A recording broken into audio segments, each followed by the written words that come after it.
Days before the launch of the special military operation, the Communist Party issued a call for a united anti-fascist front against the NATO-led Nazification of Ukraine. Can you explain why the party issued such a call and what kind of response you got?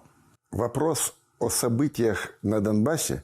The question about what's happening in Donbass cannot be limited to the scope of the military operation that was launched in February 2022. This question is about what has been happening here and what calls have been made here for the past 9 years. Since 2014, the left-wing forces and the Communist Party, above all, have been vocal about the events that have shaken the entire world, and I'm not afraid to say it. The redistribution of power in the world began in 2014 in Donbass. I'm not going back too far in history. I'm not talking about 1991 or 1917. Those are distant events. But 2014 marks a new era in the history of humanity, no more and no less. So when the Communist Party of the Russian Federation or any other communist party makes a statement about the events here, we don't consider it anything new. It is just the right thing to do. By 2022, before the special military operation began, Donbass became a place filled with the most extreme and, you could say, aggressive forces of global imperialism and capitalism, represented by Ukrainian nationalism and fascism. And it is certainly the place of the Communist Party to call for putting an end to fascism on our soil, especially since our land and people know all too well what fascism is and how to fight it. So I believe that the call made by the Communist Party in 2022, prior to this special military operation, was a normal reaction and response of any party in this historical context, and even more so of the Communist Party. We had to put an end to fascism. The special military operation has exposed some divisions within the communist movement internationally. So the Greek Communist Party, for example, characterizes the Ukraine conflict as a war between two imperialist powers. And the Communist Party of Britain has gone to great lengths to oppose what it describes as Putin's war. How do you respond to that? And how does the Communist Party of the Russian Federation see the special military operation? Разные мнения в коммунистических партиях. Divisions within the communist movement are certainly nothing new to us. We are aware of the viewpoint supported by the communists of Greece. I'd like to give a historical example. Before and during World War I, both the communist movement of that time and the social democratic movement were quite divided on how the social democratic forces should act during the redistribution of power in the world. World War I was about redistribution of power. There were also questions asked during World War II. We know that in most countries of the world, communists stood against fascism, and by that time, the USSR was already quite powerful, and the Communist International already existed and was big, and they all knew their goal was to fight fascism. Today, some communist parties believe that, under the current circumstances, as they see it, the ongoing war is between major capitalist powers, and so the communists should not interfere. But what we see in reality is that communists are no longer defining politics in many countries of the world. So it is one thing when some of them might think they shouldn't interfere, but when we find ourselves right in the thick of this fight, that gives us an entirely different perspective. I believe that we are fighting fascism today. fascism being the most advanced and most deadly, if you will, weapon of the financial oligarchy. Georgy Dimitrov gave an excellent definition of fascism back in 1933 at the Leipzig fire trial. So we understand that we must fight fascism. What comes next, we'll figure it out for each of our states internally. But today, we need to liberate the world from fascism. So while Greeks are entitled to their opinion, we have ours.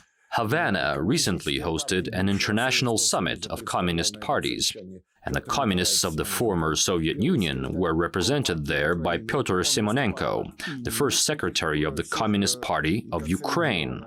He represented the communist parties of all post-Soviet states, and as far as I recall, 36 communist parties supported our position and said that we are on the right track and they support our fight against fascism. The anti-war movement in Britain has organised rallies and protests around the slogan, Russian troops out. But what would that mean in reality for the people of Donbass, particularly when thousands of Ukrainian soldiers are currently gathered on the border for a counter-offensive?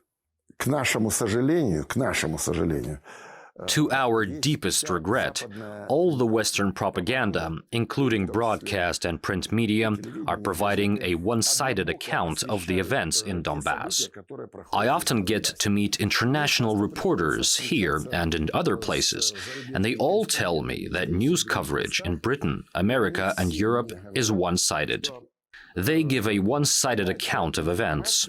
Putin invaded Ukraine, he sent troops to Ukraine, he occupied Ukraine. That is their only narrative. And I understand why different movements, including the one in Britain that you mentioned, do what they do. They consume this one-sided narrative, and they say things based on what they see and hear on radio and television every day. More than that, they also say things they have been asked to say. And I would like to give another example of the opposite kind. Back in 2014, when we started our resistance, many people came here from all over the world, from America, Britain, Israel, Colombia, Germany, Spain, and many other countries. They came here to fight fascism. Those were mostly left-wing activists who saw our fight almost as a socialist revolution. Many of them have stayed until today and have seen the other side of the events. But British trade unions are victims of Western propaganda, and certainly no one is going to withdraw troops from our territory just because some trade unions or some other forces in Britain have called for it. It is just a picture. They're making pictures. We've been here for 8 years, and there haven't been any Russian troops here, only volunteers, our coal miners, steel plant and construction workers, teachers, everyone who rose up to fight, and we have been fighting for 8 years. There is nowhere for us to go. This is our land. We live here. They came to us, not the other way around. When they tell me Ukraine this, Ukraine that, I say Ukraine is the land you live on. And the people who come to our land, they come to take our home away from us.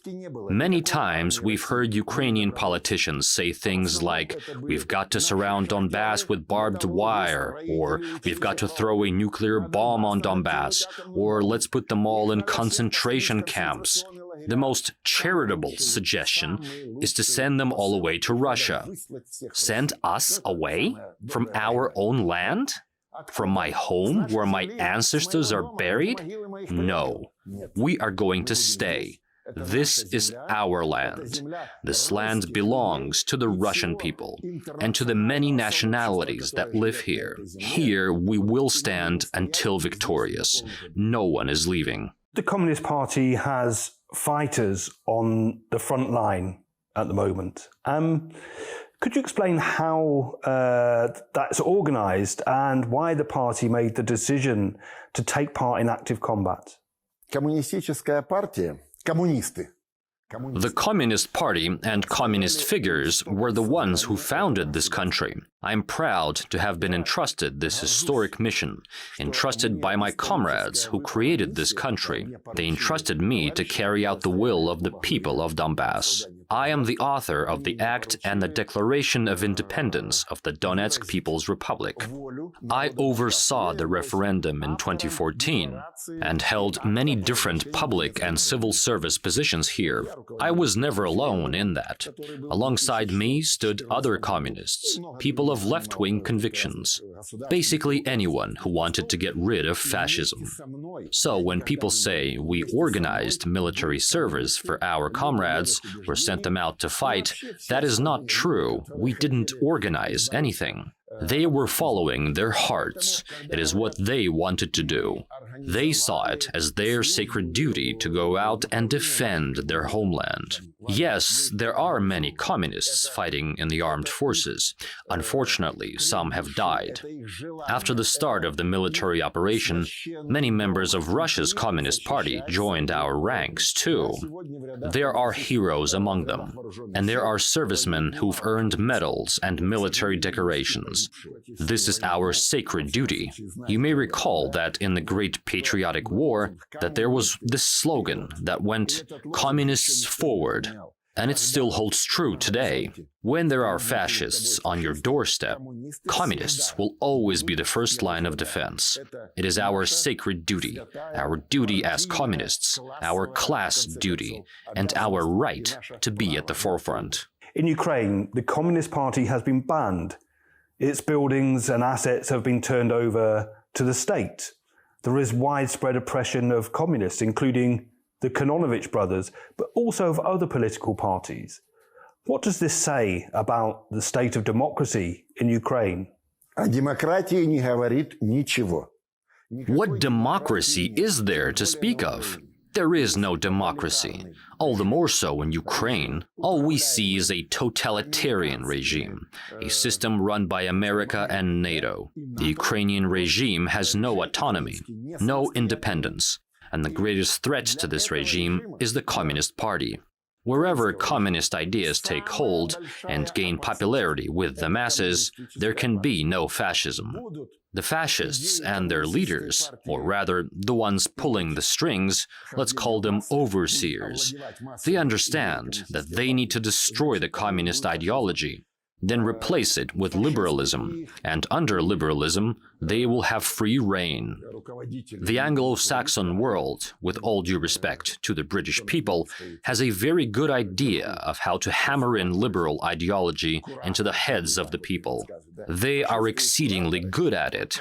But we, the people of Donbass and the former Soviet Union, and in fact many Ukrainians too, hold collectivist ideals. We are collectivists in spirit. Russia has been around for 1,000 years, and we are still fighting for our existence, for our survival. Out of these 1,000 years, 700 were spent in wars. Only together can we survive. That is why we have collectivism in our hearts, our minds, and our ideas. Our enemies want to destroy the communist ideology so that they can easily break us, but we will not allow that to happen. And what about here in Donetsk? What's it like to be a communist? Have you suffered any repressive measures as a party here? Have you come under attack by far-right forces or other forces, perhaps? Мы сейчас готовимся к выборам. We are now preparing for the election, so we're going to have a banner up in the city that says "Proud to be a communist," or "Communist as a proud title." Yes, we are proud to be communists, to continue the glorious tradition of a great country. It is a matter of pride. As for whether it's scary or dangerous to be communist here, look, everywhere in the world is dangerous these days. There was a NATO summit in Vilnius a few days ago, where they discussed what weapons to send to Ukraine. They probably realized that, in response to their arms deliveries, more weapons will be used by the other side. Is that scary? I guess it is. But if the cause is just, then it is our duty. And where there is duty, there is no place for fear. Have we ever suffered any right-wing repression? No, there are no right-wing forces here, no right-wing groups in Donbass, so no right-wing repression.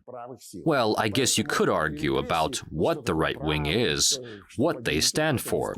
One thing's for sure. There are no far-right groups out here. Yes, there are people that don't share communist views, who would rather call themselves capitalists.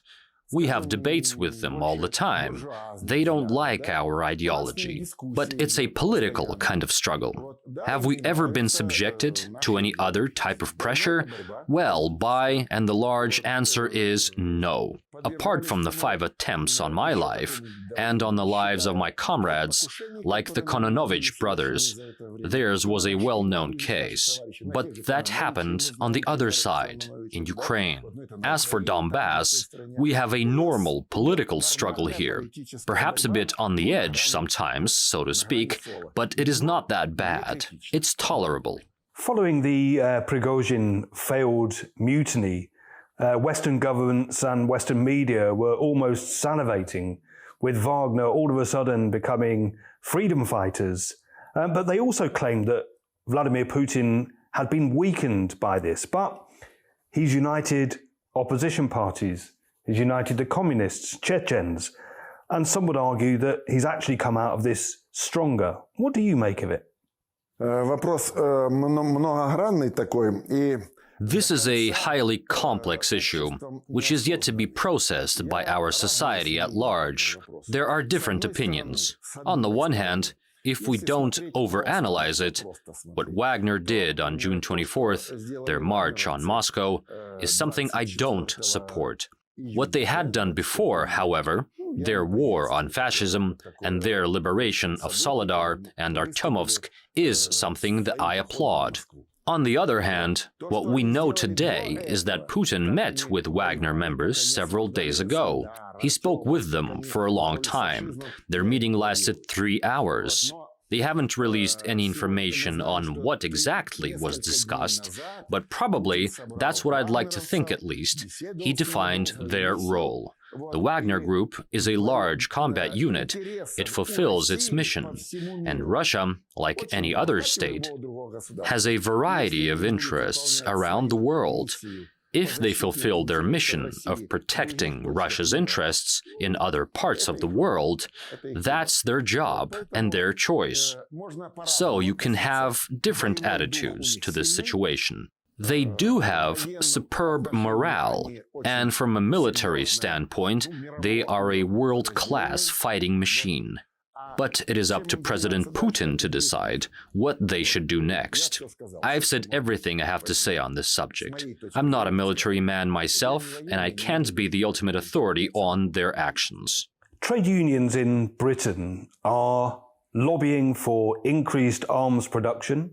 They're lobbying for more weapons to be sent to Ukraine. Yet they insist they are supporting trade unionists in Ukraine, but those very same weapons are being used to kill workers and trade unionists in Donbass. What do you say to them? And are trade unionists and workers in Donbass really supporting the Ukrainian war effort? Trade unions. We began this interview with a similar question. First, trade unions in Britain are being brainwashed by the media, including British media.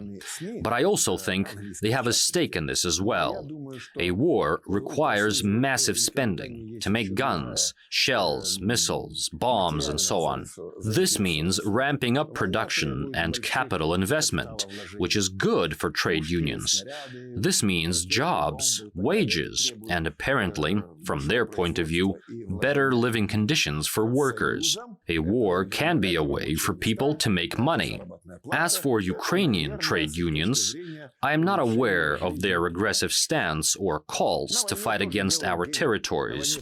But I would advise that British trade unions should know their own history. Back in the 1920s, trade unions across Europe including Britain, came out and demanded, "Hands off the Soviet rule, hands off Russia." There were huge rallies, and they realized that in Russia, their working-class brothers were fighting fascism. If British trade unions have forgotten what fascism is, and Britain was one of its victims in the past, well then, let God be their judge, as they say. But I'm calling out to Ukrainian and British trade unions here. Comrades, let us fight fascism together. Fascism has no place on this planet. You are beginning to devour each other inside Europe, which is no longer Europe, but something crushed under America's heel. True, Britain quietly left through Brexit, but the US is still putting pressure on everyone. So, if you want to be independent, sovereign states, then stop arming Ukraine.